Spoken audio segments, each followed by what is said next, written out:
Hello, lovelies. We're back. Welcome to Mama G Gear. I'm Mama G, Dr. Rusty Blades. Hi to all the yarny peeps, non-yarny peepers. Don't forget, please subscribe, like this, and leave a comment. And Dr. Rusty, calling Dr. Rusty. I'm sorry. I was Ignoring me. engulfed in the book I am reading. Oh, well, that's good for you. So, speaking of For the Love of Reading, I'm going to read a quote that is very similar to one of the thoughts I have about when you're reading. And I always say that when you're reading a good book, you'll find you become so engulfed into it. And I always say that when I finally come up for air and realize I'm starving because I've been reading for hours, not recognizing how much time has gone by. And then I found this quote. My favorite thing about reading a good book is when I actually forget that I am reading, when I devour the words without really being aware of it, when I am so lost in the world I'm reading about, I forget I'm not actually there. I hear the voices instead of reading them. I feel the emotions instead of imagining them. I know the characters so well, I forget that they're only words on paper. I love, I hate, I cry, I laugh at the paper and ink. It's the weirdest part about reading and the most beautiful thing I've ever experienced. So it's the concept of being beautifully engulfed with these words. Yeah. That's why we have our reading glasses on. Yes. It is a sign of a very good book. And another thing I like about reading, I've talked about in the past about being dyslexic. And most of my life, a lot of people have actually considered me to be a very well-read person. That's not because I read a lot, because it was very difficult for me. But what I did do was read the dictionary a lot. And I used to pick a word, and I would try to use it a bunch of times throughout the day, and it would help me learn more. So I sounded like I was more book educated than I actually was, because you learn a lot of big words and other things that you might not use in books. And using it. One thing I used to do too was in using the word of the day or the new word, and I would, for fear of putting it in the wrong syntax, I would say, well, if that's the right way to, after I use it, I would say, well, if that's the right word or if that's the right way. And I remember speaking to my friend who was an attorney, and he goes, why do you say, like correct yourself after you use the word because you used it correctly? I said, well, just in case, I would rather sound like I'm practicing that word than to use it incorrectly. So. Whereas I am the polar opposite of that, because I will be in the middle of a sentence and recognize that I'm fairly certain I just merged two words into one word and made it my own word. That's where we make our own dictionary. And I use them so confidently that I've had people just accept that that was the word in its definition, when in reality I kind of just made the word up. Oh yeah, we were definitely going to put a dictionary. But we're going to talk about a couple fun words that we don't use as often. We should probably bring back to our regular language. Just fun to say. So bamboozled. I like that. That's one. a good one. I think I've used that not too long ago. And then, flabbergasted. I'm flabbergasted. I like that. That's a fun word to say, yes? Something I'll say somebody in this video is sometimes, usually because I have no idea, she doesn't know what I'm talking about, and I just come up with these ideas. What's the word? Discombobulated. No, that's my middle name. There's a certain movie that you might know Shenanigans from, but say that word one more time. That I actually tag on our thing, our shenanigans, because we do use that word, yeah. Cattywampus. What the heck? I honestly don't know the actual definition. I don't have the definitions. I just have a list of words. So we might have to look up cattywampus. Cattywampus? Something we do often when we start getting off on our tangents is lollygagging. Although I think lollygagging is technically just like sauntering around, but we lollygag through our conversations. We do lollygag too. Malarkey. Malarkey. Yeah, that's another good bunch of malarkey. We do a lot of that too. Kerfluffle. Kerfluffle. Gosh, I haven't heard that in ages. A brouhaha. A brouhaha. I don't even know. Does that have a meaning? It has. I don't know what. That's why we're going to look some of these up. Yeah, I think that's more of just a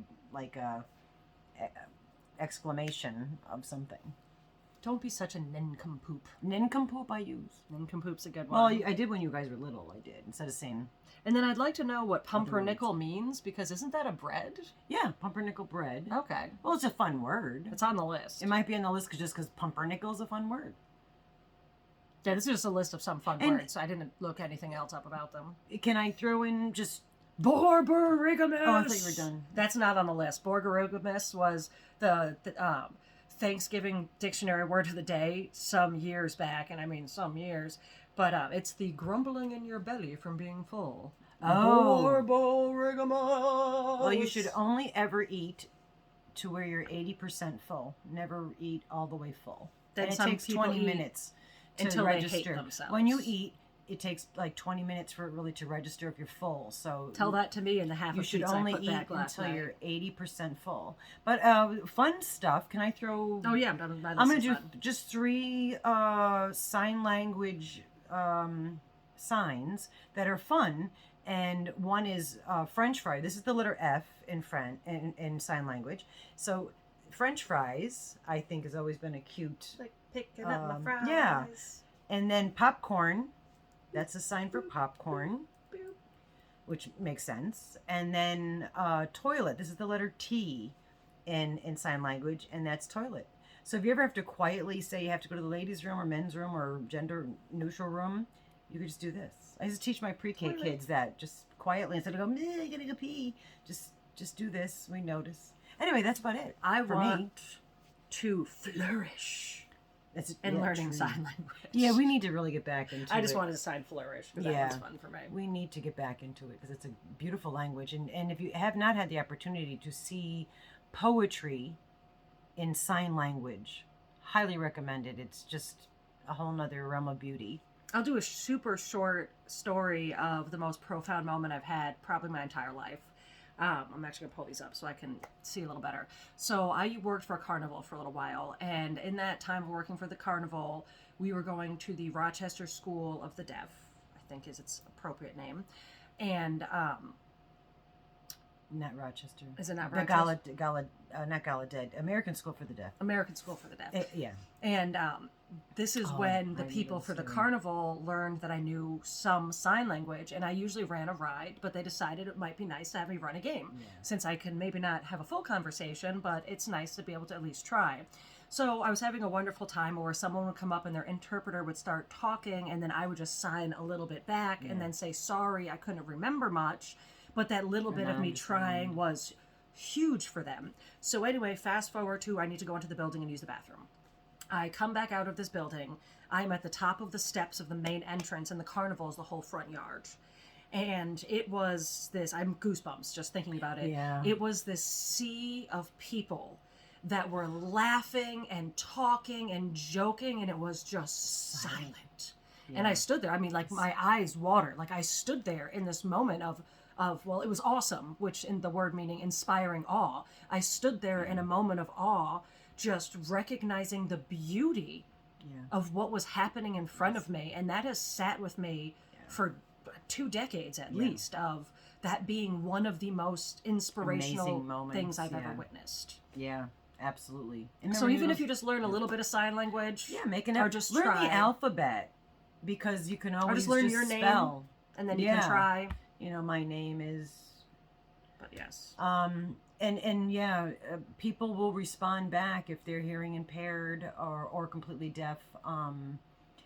They will be grateful that you're trying very hard to communicate with them, and don't be afraid if you don't. Just say it again. I don't understand. You know, get a couple signs that you know, and then as long as you can finger spell, you can just spell out the words. Just when you're finger spelling, don't hop your hand because you don't read like this. So you know that's just a tip of the day. Anyway, are we done? Although sometimes we talk like this. Yeah, we do. You'll notice But when that's- one of us is making a point, the other one is probably bouncing their head. But and you're we can't hearing, help it. so the sound you're still hearing. But It's when 'cause we're you're always bebopping trying to around. read, it's hard. But anyway, yeah, we'll throw some more of the little bit of ASL and A little bit of ASL, a little bit of Pigeon us, English, a little bit of this, a a little, little bit of that, a little bit of that, palm of little this, jokes. you know, a pinch of that. But Anyway, always a costume change. usually, when I'm at my own, when I'm at Mama G's house, I don't always wear costumes. I don't even wear makeup. I should. Anyway,